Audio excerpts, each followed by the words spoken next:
Welcome to Culture on Tap. We are a podcast that is about bridging the cultural gap, one conversation at a time. We have myself, Xavier, we have Dale sitting across from me, and we have Range behind the camera. If you haven't already, please make sure that you like, subscribe, and share on anywhere you listen or watch podcasts. And make sure you hit the bell so that you get the notifications whenever we have new content coming out so that you can tap in with us and so that we can be a resource for you, whether that's to challenge or to encourage you. So we are back with episode 2 of the Hillsong Documentary. But before we get into that, we have, usual, Fun fact with our man, with Ranger Joe. There we go. Mr. Range. There we go. So here's the question of the day. Growing up, what would you say, or even now, what's your favorite game show? It's a toss-up between Wheel of Fortune and Jeopardy. Both of them you'd say you grew up watching in your home? Oh, yeah. So there was a time where I was probably like 18, 19, where every day I would go, because Lauren was off to college, and every day I would go to her mom's house at 6:30. When you were sitting in the dark. No, at 6:30 every day, and watch Wheel of Fortune with her mom before we would watch an Astros game together. Okay. So yeah, Wheel of Fortune is probably I watched both, but mine was Price is Right. Hey, Range, what game show did you grow up watching? None.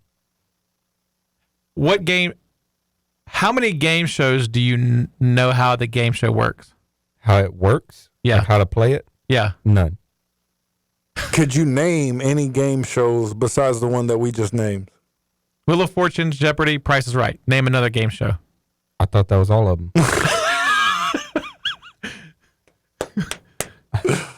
What's another one? Family Feud. Okay. The Newlywed Show. The Newlywed Show. Who Wants to Be a Millionaire? Squares. Winner. What is it? With the celebrities at the boxes, it's tic-tac-toe, basically. What'd you say? Who wants to be a millionaire? Deal or No Deal? Deal or No Deal. Oh, so I have watched. I didn't realize that would be considered a game show. I have watched Deal or No Deal. So let's just be clear. You have never seen an episode of Jeopardy or Wheel of Fortune. No, I don't believe I could definitely say that I have. So, wow. And here's the funny part. So I have to tell the story. So the other day, because you put us on to Disney Jeopardy. Yeah. So our family started to do it, and I was saying to Range, like, we started doing this Disney Jeopardy. It's pretty cool. And he goes, "What is that?" And I said, "Well, it's Disney, but it's a play on the show Jeopardy." And he goes, "What is Jeopardy?" Or he said Jeopardy, and then Michelle, being funny, because you know how you have to answer the question on Jeopardy, she goes, "What is Jeopardy?" And he goes, "That's what I'm asking." Yeah. They all got a kick out of it. So I'm sure you nobody ever answered my question. Yeah. So yeah, that's crazy to me that you've none. No, like I said, I didn't realize Deal or No Deal would be considered a game show. But how did you not watch? I have seen that show. You didn't watch Who Wants to Be a Millionaire? Like, that thing was like I thought everybody watched it. Like, it was before the first guy won. Yeah. I didn't miss an episode. Yep. Mm-mm. Do you know what that is? Is that the one where? Is that the one where they ask them like a bunch of questions? Well, I mean, that's literally every game show. Every game show. Like, and they have to, or like they can call somebody. Yeah. But they answer it with an answer. Yeah. Not with a question. What kind of ridiculousness is this? What about Are You Smarter Than a Fifth Grader? Do you remember that one? I mean, I'm pretty sure I am. You've never heard of that show? No, that's a show. It's a show.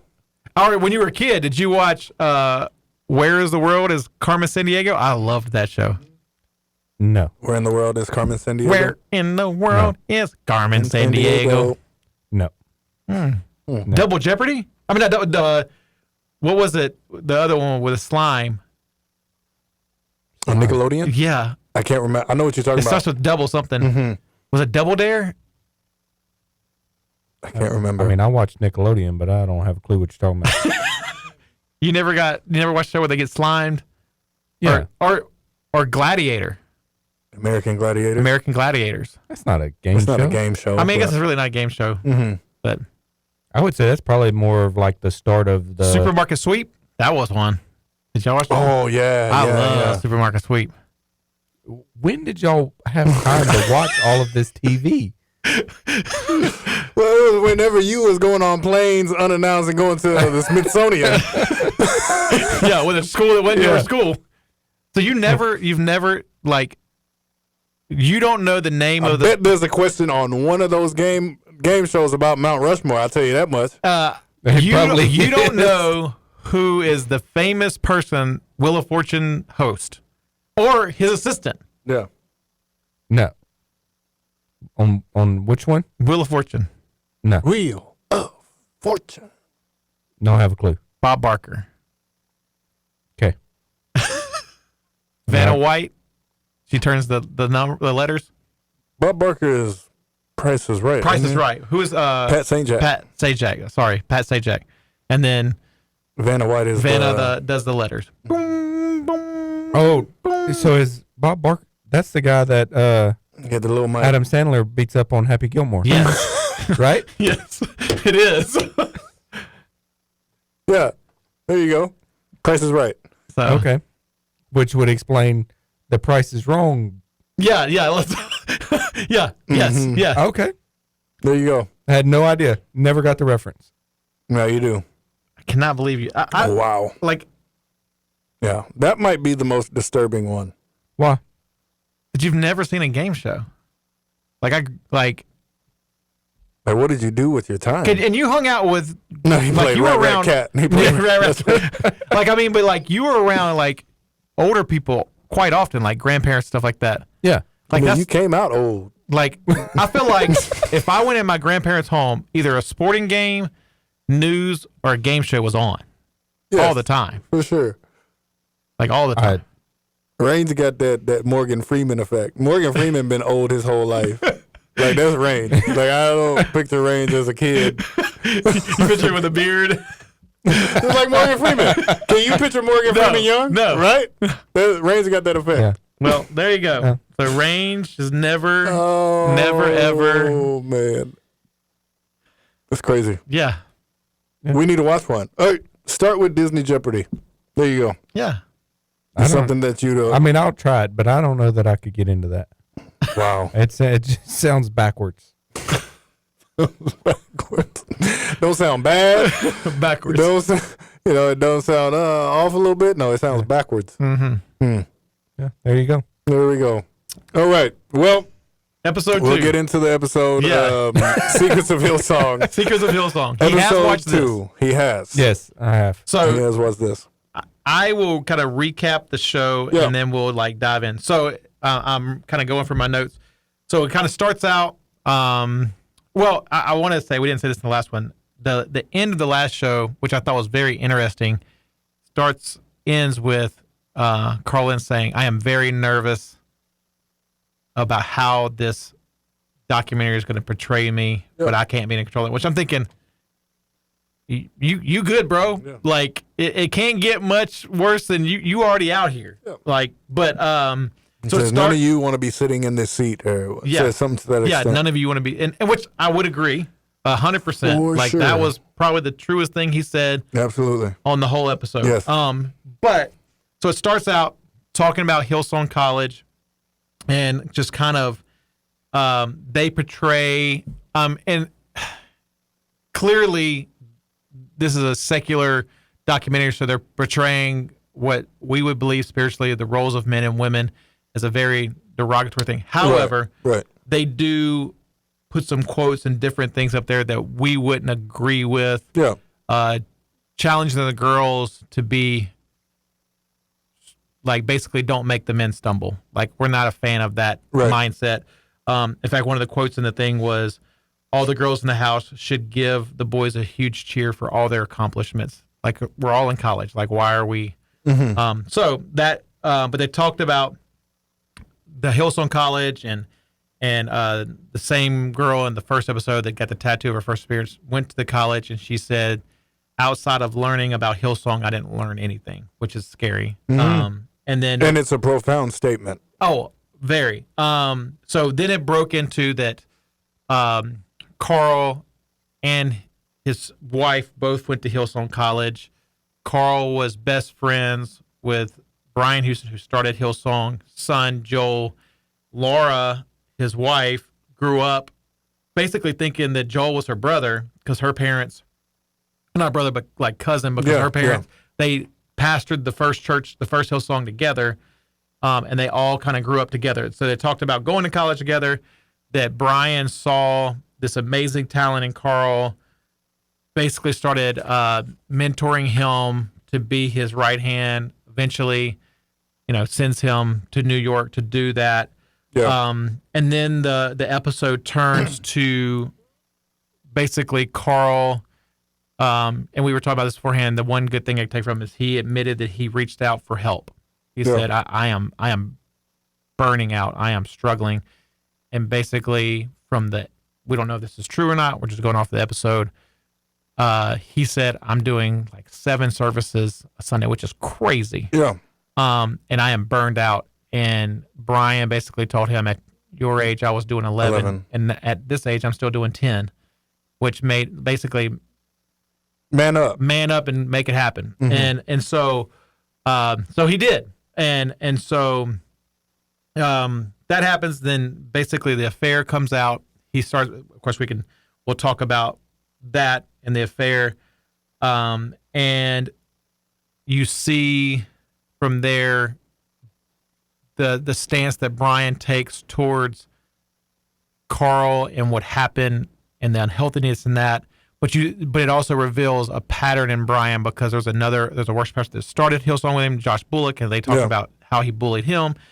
But then you just see the unhealthiness, that what's going on with Carl is not isolated. Yeah. It's a running thing. It's a pattern in the pastors of Hillsong. Yeah. So I mean, that's in a nutshell. That's broad strokes. Yeah. The episode. I will say, I thought this, and this is a question we can start with.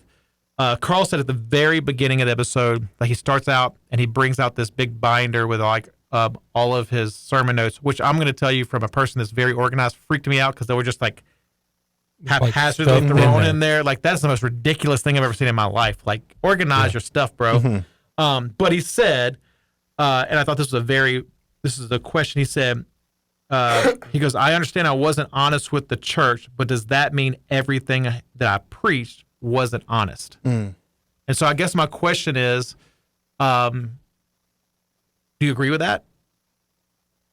Yeah. I mean, to a certain extent, because there are certain things that he said that was true and factually back them up right there in scripture, or certain stories that happen to where he can correlate to the goodness of God. Right. You know what I'm saying? And I think that those came from an honest place. Right. Because those actually happened, or it was actually in scripture. So now I don't know his heart. Never had a conversation. This dude don't know that I exist. I can't sit here and say that most of it, or I haven't heard. I've heard less than 10% of his messages. So I can't say that. Oh well, most of it wasn't, or half of it was, or whatever the case may be. But I know there were certain things that he said that I heard, that I'm like, yeah, like I can rock with that. Or if it's a story that he, and sometimes do pastors fabricate or exaggerate on stories? Yes. But I would venture to say that maybe some of his stories were actually honest. Right. Well, and I was thinking about this when I read that quote. I've actually heard two full of his messages before all this kind of came out, and both the ones I heard, there was nothing that threw up red flags. And then I've heard 2 of his discussion talks. So I can't remember if it was, I'm pretty sure it was post-COVID. He and Judah Smith, who was, I don't know if they still are really good friends. They were really good friends, and they would travel on Friday nights to whether it was his church or one of Judah's churches and do what they called buddy talks, and a lot of them were geared off of dating and marriage. And so my answer to Carl would be, I think the concern of people is less of what you're saying from the pulpit is honest, but that what you're saying, you're not remotely living out. And hear me say, as pastors, we ain't doing it perfect either. Right. But when you're doing a dating / marriage discussion with people and challenging them to do it like Jesus, and you have an affair, Right. it's hard for someone to digest that. Yeah. And I even wrote in my notes, like, from the show, episode 2, it feels like when he is preaching, he is trying to convince himself to do what he's saying. And that's where, like, I'm watching him, because I watched it twice. The second time through, like, as he's preaching, like, you see this emotion build up, and, like, it's one of these things where, like, I know deep in my soul what I'm doing that none of you know, and what I'm saying scripturally is true, and I wish I could stop, but I can't. Right. Like, that's how it felt to me. Like, I am living a lie, and all of you are soaking it up and believing that what I'm the words that are coming from my mouth are the actions from my And heart. if I was picking up what I'm putting down, like, then Right. I would be right where you guys are. Right. And, like, you guys need to believe this, and, like you're saying, like, man, I need to believe this. So that's probably where some of the passion was coming from, because he was frustrated with himself that he wasn't even doing it, or he was just really trying to convince himself that he was okay where he was at because he was still doing the Lord's work. Right. Well, and because we talked about last week, because unless you have something, you have another good that you would like to throw in, or can we go right into red flags? So I have a question. Oh, yeah. Real quick. Yeah. So, and this is more towards Dale, as a crier. They talked about. Well, you say it like that because he is. He says about himself. You said crier. Yeah. As a crier. In this episode, they talked about how was it genuine or not? Was it genuine or no? So, and me and X have actually talked about that part of the show. So I am a crier. I get very emotional.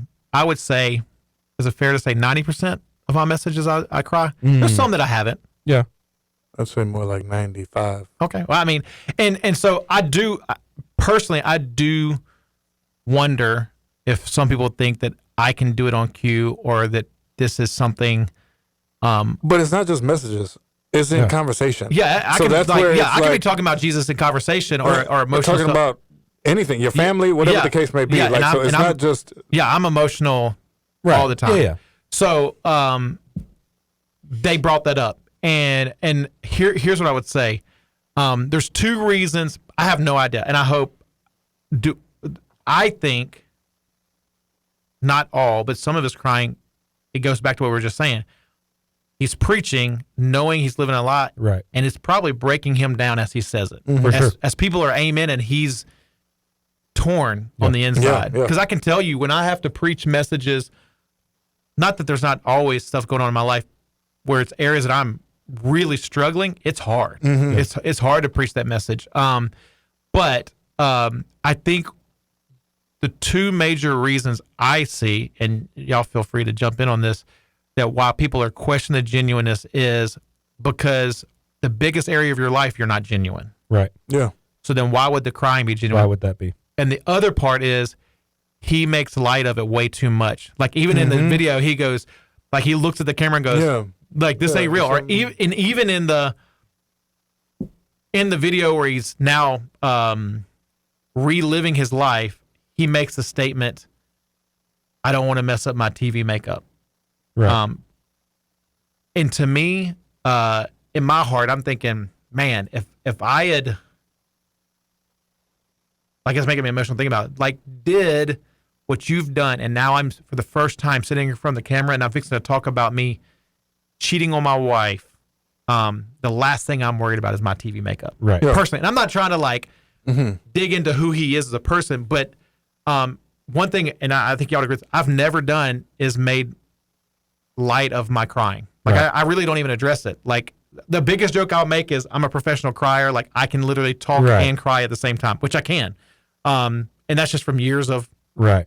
crying. But no, I think it's definitely something I think about. Like, cause I have had people make jokes / statements that like, oh, he like kind of a dig at it. Right. And I just, in my head, I just go, clearly you just don't know who I am. Mm-hmm. For sure. Yeah, and if it was a thing where, you know, you would get emotional just on the platform whenever you're communicating scripture, but it was not like that in your life, then it would be like, It'd be a little different. oh, okay, like, Yeah. it seems like a, Right. but you get emotional. Right. Well, like, I And- mean, even like, and I don't know if people caught it, but like when we did the Mount Rushmore and I was talking about Mr. Banks, like I had to catch myself Yeah. because it does stir up things having to do with my own father. And like I feel it coming. And like the truth is, I wish I didn't do it. Like there's times that I like try Why? to, cause I think people think it's weak and fake. Like I don't care. Like I know who I am as a man, but I don't like, I feel like at times, man, do I get people, does this become emotional and not about God? Yeah. Like, are you emotional because I'm emotional? Right. Or are you emotional because God's breaking your heart? Mm-hmm. And I always wonder, is my crying a distraction? Like, because it really does bother me when people go, I love to hear you preach because you're so emotional up there. I'm like,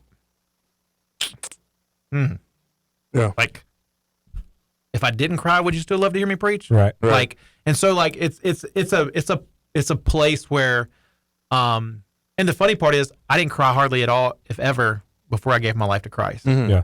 So if it was like, I feel it welling in me and like inside me, what people don't realize is as I'm talking, I am trying to convince myself, do not cry. Like, which is Right. such a ridiculous, like, don't do it. And like, I'm like, and sometimes I'm able to hold it at bay, which we all joke about where they did with Carl, like his is he looks away from the mic. Mine it's the, like I do the, like, and I don't take it as like, oh, people are picking at me. Like, I know I have a pattern because like I'm trying to not do it. Yeah. And so, yeah, like I worry about it. And my hope is that his is genuine. And if I knew him as a person, I would say, because of what you've done, you have to take that one on the head. Yeah. Like you just got Because maybe it is to where he is whenever he's talking, not just on the platform. Maybe he is just naturally a crier. and like maybe emotional. making fun of it is his defense mechanism where I try to push it down. Maybe if I laugh Him about making it, fun of Right. it. Right. Right. You know, we don't know him, so Right. but obviously for the documentary, they really kind of honed in on it and basically was like, yeah, this is fake. yeah. They didn't say it, but they definitely implied it and wanted you to feel that way. And I would They say, show clips of him, you know, Right. this Yeah. is in tears type Right. of thing. and I would say again, I say this to everybody: when you can be forgiven for anything you've done, but that doesn't mean the consequences of what you've done go away. Right. And because you stood in front of people and portrayed yourself as someone walking in sanctification and lockstep with God, and then it comes out that you're not doing that at all, you have to take those judgments. Yep. Like you just have to. And you know, it stinks, but it is what it is. Yeah.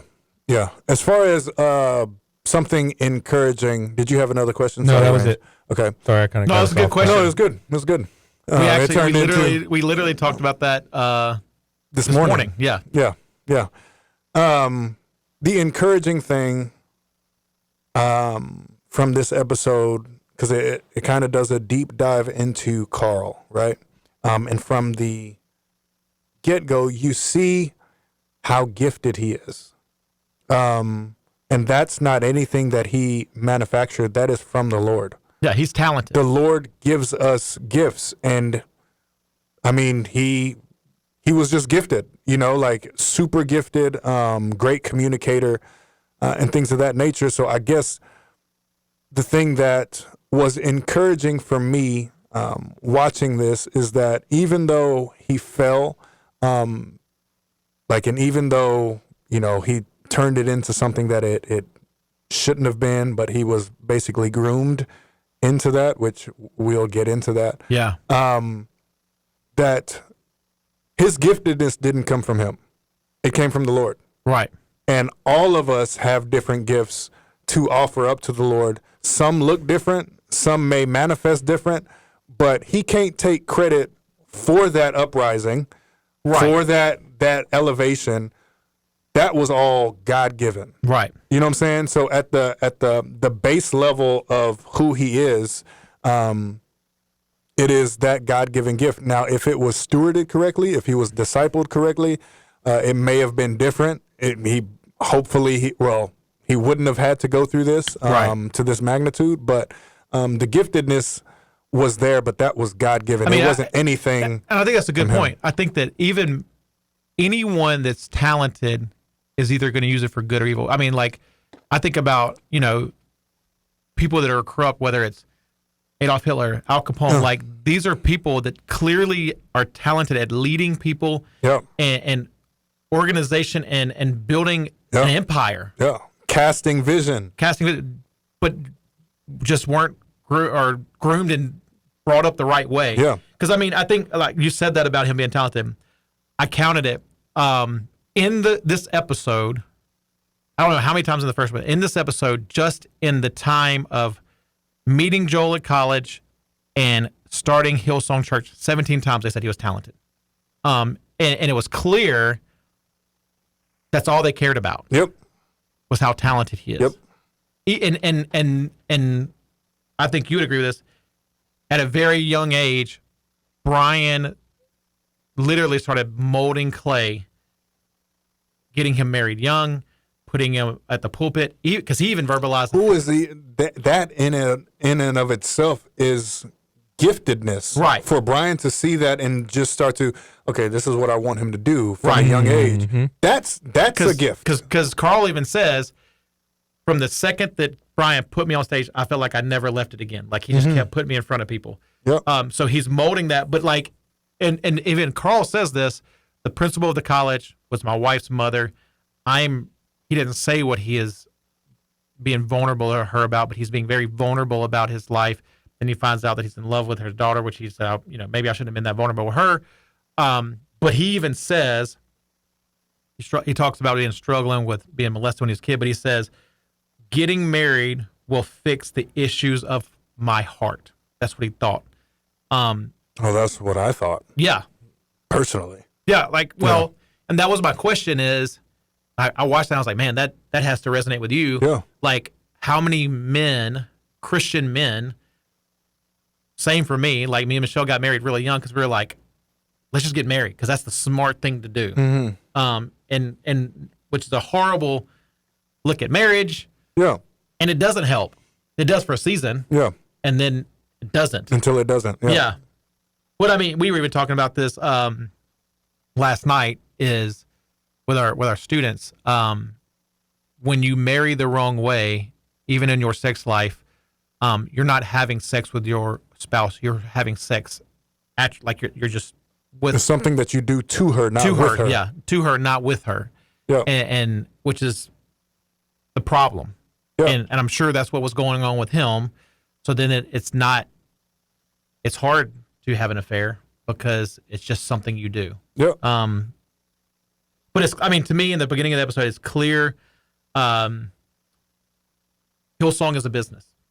And Brian Houston made sure that not only is Hillsong a business, but we're going to protect the business. Yeah. Like that. At all costs. At all costs, the business is going to be protected. Yeah. Even at the expense of people. Absolutely.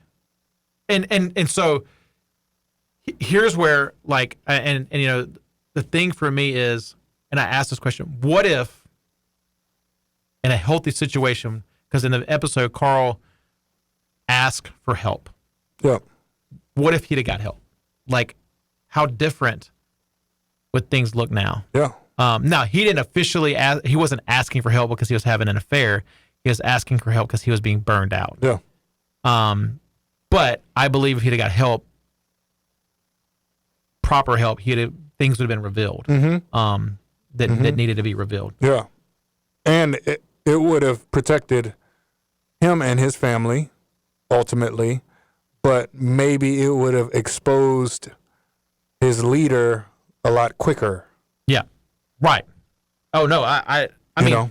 well, because I mean, I think you can, if you watch, because we've watched it multiple times now, you can see the difference because there's multiple interviews that Brian does with Carl. As Carl's younger, it's very much proud of, like almost like a son. Yeah. But that last interview when they're both in New York, he makes a jab, like in spite of his tattoos, and yeah. like you see the jealousy, like because and they say this multiple times in all 4 episodes.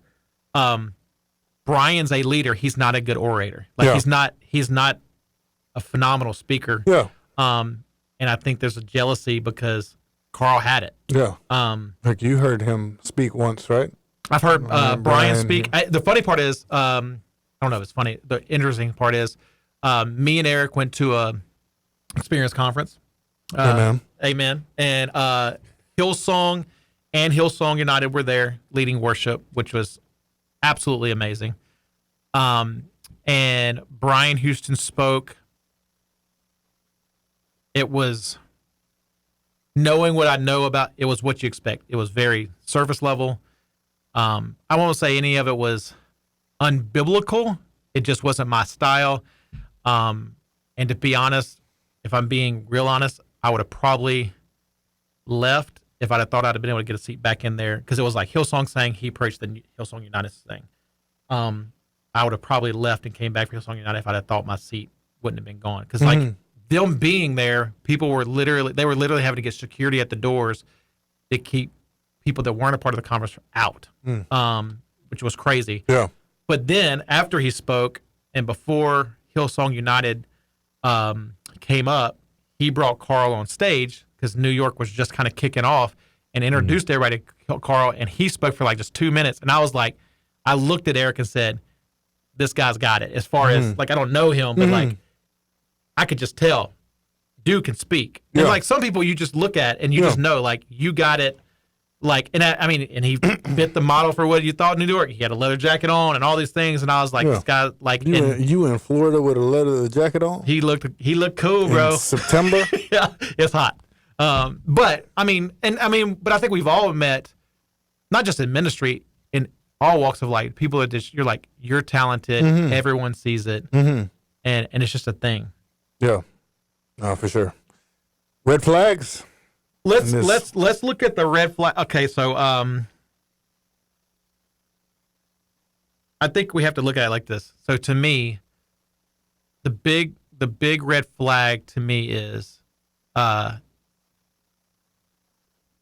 comes clean. Now, he comes clean because he's called. Yeah. Like, let's just be real honest. There's a difference. You're clean because you ain't got no choice but to be clean. But the thing that's interesting to me is the trajectory of what the church does, no matter why it came public, how they approach this. And I feel like this is the overarching emphasis of this episode, which is when your idol's in trouble, you kill everything that threatens it. And clearly the idol is Hillsong. Like, the God is Hillsong. Yeah. Like, the money, the people, the fame. I learned about Hillsong. That's what old girl said. Right. Well, and I mean, let's just be real honest. I knew of Hillsong music way before I knew of Hillsong church. Yeah. And so when they start diving into this, you see that this isn't a new pattern, because like they talk about Josh Bullock, who was the first worship leader, and he basically went to Brian, was like, we're overworking our volunteers. Yeah. And his answer to that was, we don't bring the needs of the people to the upper. If they don't want to volunteer, we'll find someone else that will. And which caused a big rift, and they basically blackballed him from worship, and he left the church, and it was a big deal. Yeah. And I think you see the same thing. So I guess this is to me where you see it's about Hillsong, but really it's not Hillsong. It's Hillsong with, it's like, you ever see those paintings where like when you look at it, it's blurry, but if you cross your eyes, you see the real. Hillsong's the blurry thing. When you cross your eyes, it's Brian Houston. It's not Hillsong. And the reason I say that is because when Carl tells his wife that he has committed adultery, then they have a Zoom call with leadership. And conveniently after that, it's leaked. Yep. Which is crazy talk. Yeah. Like, and here, I guess here's the problem I have with that. Because they talk about this in episode 1. So, I got my thing right here. What's his name? Reed Bogard. Reed Bogard is the campus pastor, preacher at Hillsong Dallas, who is also talented speaker. He was a part of New York for a little bit, went to Boston, then went to LA, and then went to Dallas. And if I remember correctly. He steps down because of accusations of raping a girl. And Brian's stance to that is we're not going to talk about they masked it as he needs a season of rest. His family needs a season because he's been with us. He's been planting all these churches. He's exhausted. And he edifies him, honors him, and everything is positive and no one talks about it. Yeah. But Carl, and I'm not saying like, yes, rape is worse than an affair, but I'm not trying to justify him having an affair. Yeah. But Carl has an affair, and we leak the meeting to the public, and then Brian Houston comes on TV and basically bashes him. Yeah. And here, and like to me, there was two. There's two parts that really broke my heart in this was, and I guess this is a question for you. Like Carl said, and he said this not in the moment, in the heat of when it's happening.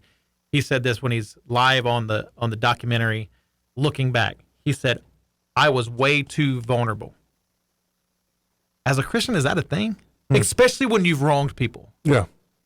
Like, I'm not saying that we have, I think there's sometimes we can keep things to ourselves, but when you have done what he's done, can you be too vulnerable? Like, I feel like this is the perfect place to be vulnerable. This is your leadership. Yeah. Like, these are the people that are supposed to be holding you accountable. Now, the problem is there's no conversation of restoration. Yeah. There's no, like, you have a church that should be able to help him and his wife and bring him back full and celebrate it. Because they're still married.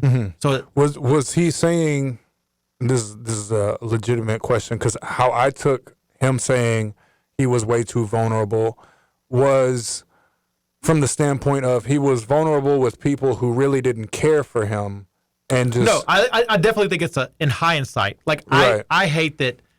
To me, I wish he would go and because they clearly turned his vulnerability into a weapon. It's ammo. It wasn't. Thank you for being completely honest, because he divulged a second affair that no one Nobody knew about. They only knew about the one, Right. and he divulged the second. I feel like as a leadership, they should have been like, because you're so vulnerable, it's clear that you want change, and let's help you walk through this.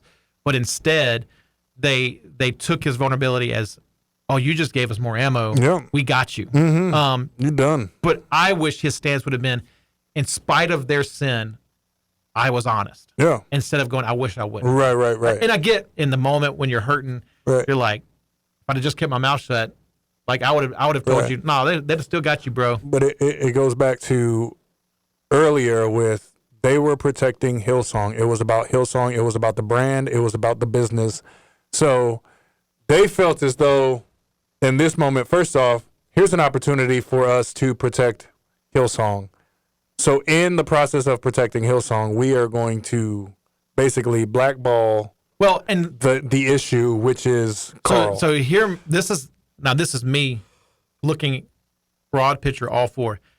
I feel like I don't know anybody else on leadership, so I don't know who any of those people are. I feel like they have his back because they need to protect Hillsong. I think like for Brian, it's not about the affair. It's about that you're threatening who the top dog is. Yeah. Because it's no longer Brian. Yeah. Let's just be honest. I would argue very few people until this documentary came out knew who Brian Houston was. Right. Like I'd ever heard of him. Right. They knew Hillsong music, but a lot of people knew who Carl Lentz was. Yep.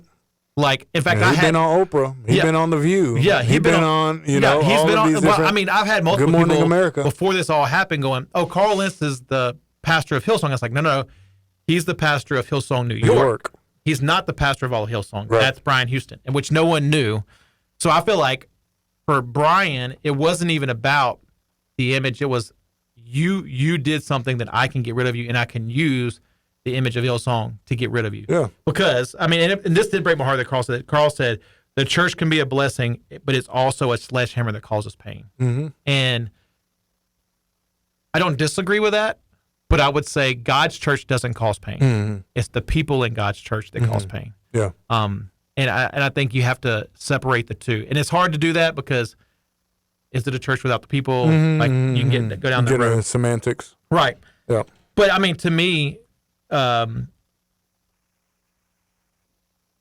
I feel like, yeah, I mean, that's where to me, the biggest red flags were that. I mean, because we're going to get into our view of Brian in this episode, Carl, Laura, all of it. Yeah. Yeah. I think you look at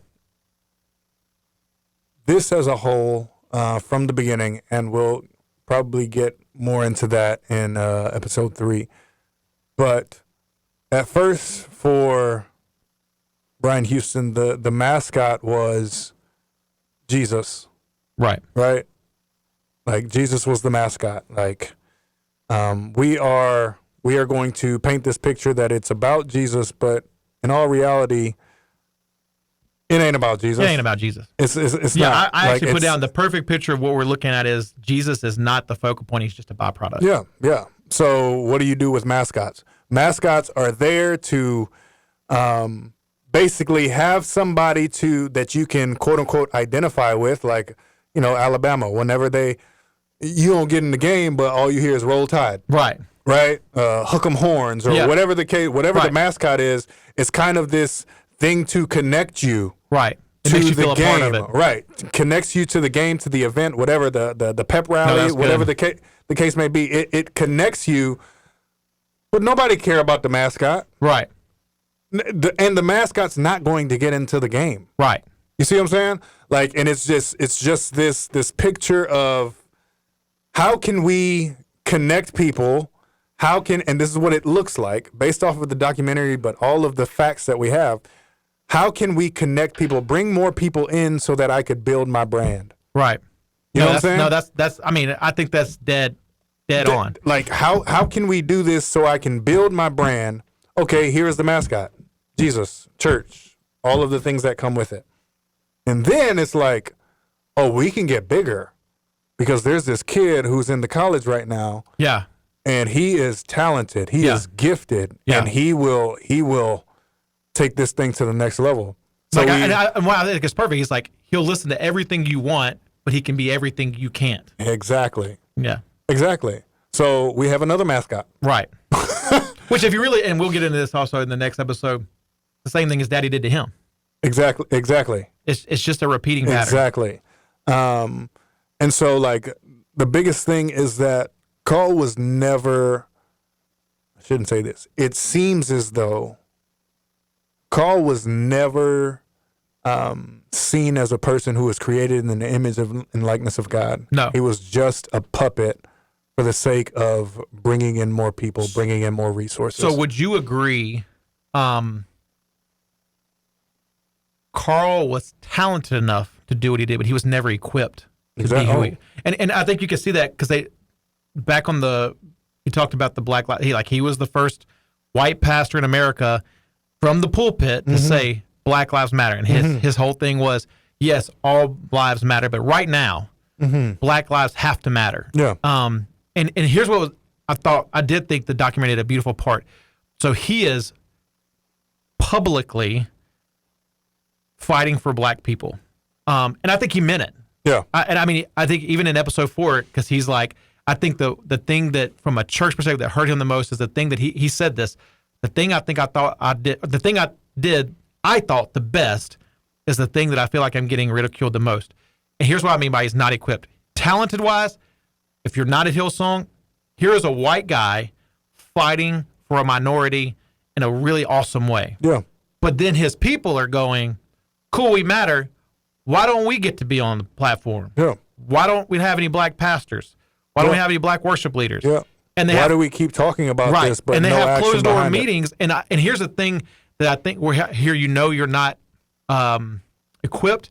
When he goes, we want things to happen organically, not forced. And I don't know who the guy was said racism didn't happen organically. Yeah. It was forced. And I was like, man, that's powerful. Yeah. And you heard it in Carl's voice. He said, I think the meeting was great, but he did not say, and this is the application that came out of it. Right. Because he didn't know how to apply it. Yeah. Like, his job wasn't to shepherd and build function into the church. His job was to rally the troops. Yep. And he did a great job. Bring in more and more and more in Cast Vision. Bring in more Cast Vision. Go and be the face, be the mascot. Right. Well, and I think that leads into the people. Like, I wrote this down. Hillsong, when selfish people no longer get what they want, someone's gotta pay. And I think this is all of that. So Carl is doing great, but then he gets into this social justice thing, which is still a biblical thing that we should be fighting for. But he starts speaking on stuff outside of the realm. But the problem is, okay, now you playing in our pool. Now you playing with the money. Yeah, we don't, like, as he said, the mothership don't want you talking about this.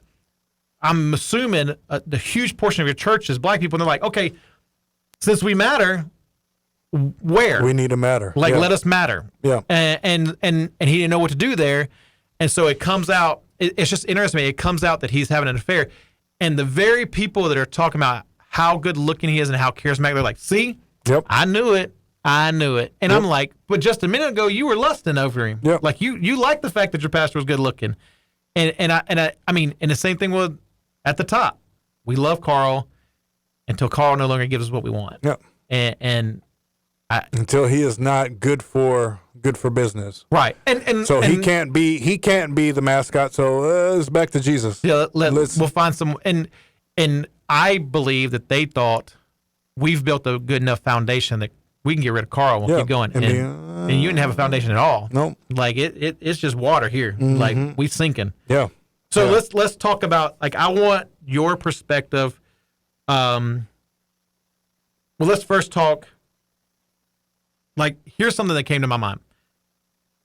Carl and Laura, I look at this as both are addicts in different perspectives. Both have hit this area that they don't know how to get out of. So there's an avoidance justification that ends in tragedy. Like, I don't know what you're like. Carl's pretty open on the documentary about what happened. And let me just be clear. Like, I don't want to paint Laura as any of this is fault. It's not. Anytime someone cheats, it's not like you don't deserve that. And I can imagine being her. Not only did your husband cheat on you, but you verbalized that, like, you thought these people were family, and they basically disown you. And your daughter's going through what she's going through. Like, it's a lot. So your foundation is literally crumbling around you. And everywhere you think you can take a step, it's like, nope, that's sinking sand as well. Right. Because to me, no affair is good. But to me, there's a difference between an affair with a woman that you find in a club that doesn't know your real identity, that you're using a fake identity, you're using a fake job. You are turning off who you are and sinning. It's a whole nother thing when you're having an affair in your home with someone that's in there day in and day out with your wife and your children, and you're living life comfortably. Mm-hmm. That's scary to me. Mm-hmm. Would you agree it's different? Yeah. Oh yeah. There's a, and heck, I ain't no psychologist or anything, but it's like you're literally turning something off. Whenever you're going out and about and you're saying you're this consultant for, celebrities and stuff like that, like you're painting this picture. It's kind of like what we do with video games, honestly. Right. We create a player. Yeah, you create you put all of his attributes 99. all the way up so that you can be the best player ever. That's a good picture. Like he was doing that. But you get to the point where it's like you said, in your home, it's like you're not turning that character off. You're like, this is who I am, and I am big enough to do this and be fine. Right. Well, and he probably been told that. Well, I mean, because like you said, creating character, basically, when he's that person, I can be everything the church wants me to be, but I don't have to be Jesus at all. Yeah. Like, I can just be talented. Yep. And for those that haven't watched the show, so basically, he has an affair with a woman that goes public with it, so he has to tell his wife. But then when they have a Zoom call that she's on too, he admits without telling her first that she don't live there, but she basically lives there. Their nanny. He's the nanny. He's also having an affair with her. And so I guess for me, and the crazy part is during COVID, I watched a video of Carl talking to another pastor, and she's in the video. Like, I saw her. Like, so she's like that close to the family that even in COVID, she's coming. Now, to me, here's the alarming part. The nanny is the pastor's wife of Hillsong Boston. Yep. And they've had to hire, which is the girl in the very beginning of the episode that got the tattoo for going to Hillsong. They hire her as their nanny so she can go be the other, which to me, like, how is no one going, this is off? Yeah. Like, and Laura even talks about, she caught them in a compromising position, hits her in the face, but they don't fire her. And then she says, she's even in my home Christmas morning, and I'm telling her to go home to her kids, and she says, no, someone's there taking care of my kids. I'm going to be here. It's weird, which tells me Carl has an addiction and believes he is above being challenged. Yeah. But it also tells me that Laura has an addiction too, that like who we have become, we have to avoid. Yeah. So I'm going to turn the blind eye. Yeah, I'm going to act like this is possible. I'm going to act like I don't know what's happening. But that's what it seems like. Yeah, like, I mean, I'm telling you right now, if we had a nanny and she had kids and then she's in our home Sunday, if you had a nanny and she's in your home Sunday morning or a Christmas morning, I'm going to you and like, what are y'all doing? Like, we're going to have a conversation. Like, this is a horrible, like, why is she not with her kids? Why are you not making her be with her kids? She lives in Boston, which is not down the street, by the way. Like, and I mean, of course, then it comes out later that her husband's having an affair too. I mean, which, why would anybody be shocked? Like, your wife ain't home. Like, and not saying that it's okay, but I'm just saying, everybody messing around. Yeah. The optics prove that this is going to happen. Like, it's inevitable. A plus B equals C.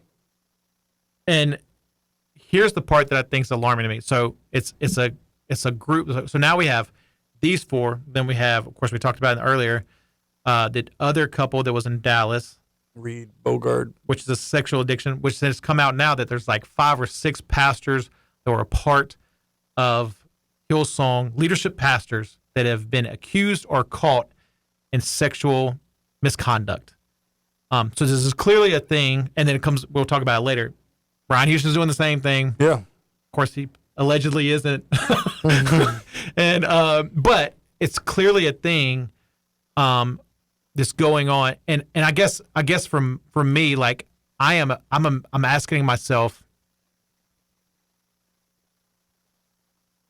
how much do I have to love what's going on in my life to turn a blind eye and justify my heart being broken? Yeah. Which is the crazy part. Like, I don't know. What is your, like, what's your thought process in that? Like, from whose standpoint? Laura's. Like, I mean, I guess for me, like, I get for Carl having to, because he says he goes in the bedroom, says we need to have a conversation. Like, I get having to say the words has to be horrible, but like, hey, you knew, like, come on. And but like, I guess we're like, what's your thoughts? Well, I think you know, there's a few things, because even whenever you do know, there's still that I don't want to believe it. Right. You know, like, because I remember, you know, just in my situation, whenever Lauren found what was on my phone, we talked about it. Like, she saw red flags. Right. She saw things where it's like, you know, like, this isn't, I feel like something's going on. But whenever it was like, oh, in your face, it was crumbling.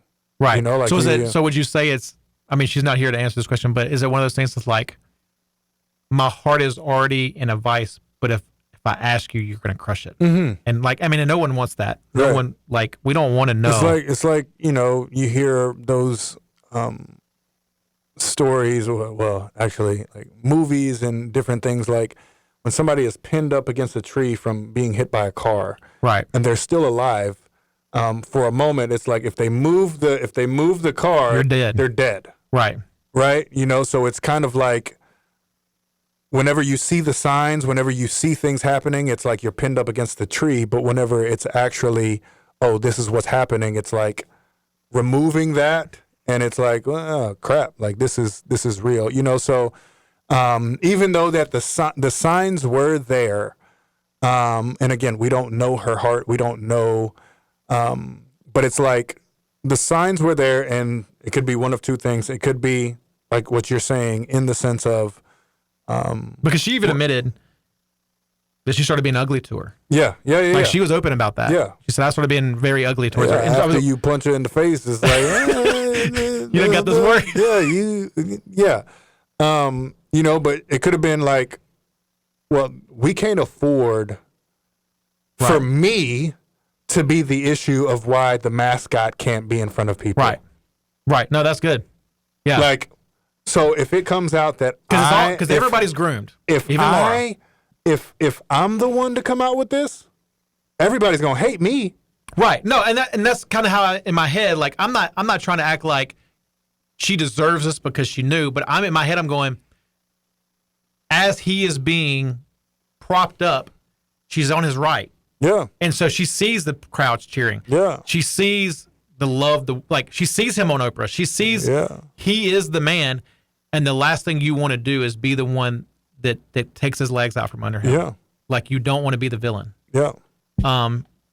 Yeah, like, because, I mean, and again, it goes back to just as much as he was molded, manipulated to be this guy, she was too. She was too. Absolutely. I mean, and I think they try to, they didn't deep dive into that in this episode, but they try to apply that about the way they teach and taught the girls at the college to revere the men in a very unhealthy way. Very machismo type of posture towards guys, and very demeaning and degrading and lesser than towards the women. So well, and that's the crazy part, because at the end of the episode it talks about that the reason, or they talk about the reason Leona didn't leave was because, where are you going to work? Well, your husband, I mean, I don't know what he's making in Boston, but he ain't making 20,000. Yeah. Like, he making money, and again, there's an addiction here, like that she stays after getting caught, and it compromising enough that she got a right cross. Like, we ain't talking like, hey, that's not a good look. Yeah, y'all are sitting really close on the couch, or y'all did a full body hug. That's weird. Like, enough for her to snatch you up and punch you. I don't know what the position was, but we ain't playing. There's no assumptions. Tic-tac-toe here. Yeah, we ain't playing rat-cat. We ain't playing rat-cat. No siree. Ain't no rat-cat around here. And but she literally, it feels like she craved being connected to him so much that she stuck around even for the punishment of Laura being ugly to her. Yeah. Which just shows you the unhealthiness that's orchestrated at the top. Yep. Comes from the top. Yeah. And maybe I'm wrong. A church this rich, this comes out about your boy. No one flies in. We're going to do a Zoom call. It's weird to me. Yeah. Maybe it's the norm for them because they're in Australia and all of that. But I just feel like. And this was October of 2020, right? So COVID. So maybe it's. I just felt like, to me, it was weird. Like, I'm like, I feel like we all need to be in the same room. Like, this ain't no Zoom call. Which I'm convinced after watching this, I am never doing a serious Zoom call with anyone. like that's like, you ain't recording me for nothing. Like, not that I have anything to hide, but like, sometimes you can twist some words, and I'm like, nah. I was about to say, you can tell that it's very easy to pick and distraught the actual truth. Right. Yeah. So, and you say something like, you're a thief and you go to And a then- Disney. Yeah, and, yeah. I mean, You know, yeah, like this is recorded. no, I mean, like Like, because we it's on camera. joked about that Exactly. on And I've Get to gotten Know You, really that- good at editing. Yeah, like that. Now I'm like, Dale's a pastor of a church and he's a thief. He's a thief. He's a thief. He steals the money on Sunday. like I mean, but yeah, I mean, like to me, it just feels like here's a guy that basically lived in your home, is your son's best friend, and you raised his wife with her parents. He is one of the senior pastors. I guess he still was at the time. I don't know. It didn't say. He was originally the senior pastor of the original Hillsong. And you don't fly in, if for no other reason, even if it's just you, you don't fly in just to be there with him and go, hey guys, this is not going to be good. Like that's the part that's alarming to me, which tells me it's all calculated, which we talked about before. There's talent. Yep. It's just not being used for God. Yep. Yeah. And that's my overarching takeaway to this particular episode, because it does go like a deep dive into Carl, and his talent was more important than him as a person. 100%. 100%. Like that's the takeaway. Like, you being gifted has everything to do with our vision of what we want to build this corporation, this business to be. You're gonna have to figure out if you burnt out. You're gonna have to figure out if you rust out. If you shipwreck, you're messing with the money. Yeah. So we're gonna have to get rid of you. But these 'cause- other things, you just gotta dig deep You gotta and figure it handle out. it, because you are too talented to be sitting on the sidelines. Right. You are our best player. It's like You've a gotta quarterback be- that this goes game down. 7. Yeah. Yeah. This is game 7, get a shot in your finals. knee and let's do this. You have got to figure it out, Yeah. because you are the most important. If you go out, we're done. Right. We can't win with a whole bunch of role players. You are the superstar. Absolutely. You are the franchise player that's going to build this dynasty. No, that's good. Yeah, I mean, and here's the thing: it's clear when it did come out that they, which is just pride, they had convinced themselves that they were bigger than Carl. Because don't you agree? At the foundation of celebrating the pastor the way they did, all it would have taken is Brian coming into town and going, "Carl fell, but we love him. We're going to restore him and Laura, and he is going to take the mantle back, and we're going to celebrate forgiveness." Because they were already a church that believed in just be who you want to be. So like it would have been a huge celebration story. Like Yeah. it would have. Like Yeah. and even outside of Hillsong, I think people would have been like, look, this is what the church should be doing. And I don't disagree with that. Like a true foundational church, the first choice should have been, can we help him restore to status? But that was never an option, because they had decided that the brand, more important than Was- yeah. the talent. the talent, it's Because eventually the talent gets old. yeah. I mean, and we see that, decrepit. like talking about basketball, like it happened to Michael, and the conversation is now LeBron. Like, is he still talented? Absolutely. Is he more talented than a lot of people in the league? Absolutely. But he ain't getting younger. And we saw this last year that age is starting to play a toll on it, and so we got to ask the We question. got to move on. We got to move on. Like, love you, but the Lakers are more important. And The franchise is more important. yeah. So Yep. no, that's good.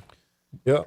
Anything else? No, I think that's a good place to end this. Yeah. I think we covered the gauntlet. That was episode 2. And again, these things that we are discussing is straight from the documentary. This is obviously, we're looking at this through a biblical worldview, what we see in Scripture. So this isn't us just bashing Hillsong, Brian Houston, Carl Lentz, Laura Lentz, whomever. This is just what we see. These are the red flags that we see, and this is an issue because it's not just Hillsong. There are many Right. There are many things that are going on in different churches that are red flags, and it's making the church as a whole look bad. Yeah. Just being honest. Yeah. Going to church is no longer a cool thing to do. Yeah. Congratulations, we are officially the villain. Yeah. And I think this is, you say that, like, I think it's clear, they say this in the documentary. It is not unusual for a pastor to have an affair, which is heartbreaking in itself, but it's a true statement. Yeah. And we're going to see in this next episode where pride, Brian thinks he's getting rid of a pastor, and what he didn't do is realize he's getting rid of himself. Mm-hmm. And that's where pride, God is going to always take his church back. Yep. And I think that's probably the overarching good that we can see is even when we can't get it right, God is not going to let you have his church. Absolutely. So Absolutely. Well, this has been Culture on Tap. Thank you for tapping in with us. Come join us next week as we talk about episode 3. But we love you guys and see you then. Culture on Tap is sponsored by Houston Radio Platinum, playing the best classic hits. You can download the Houston Radio Platinum app. It's in your app store, or just ask Alexa to play Houston Radio Platinum.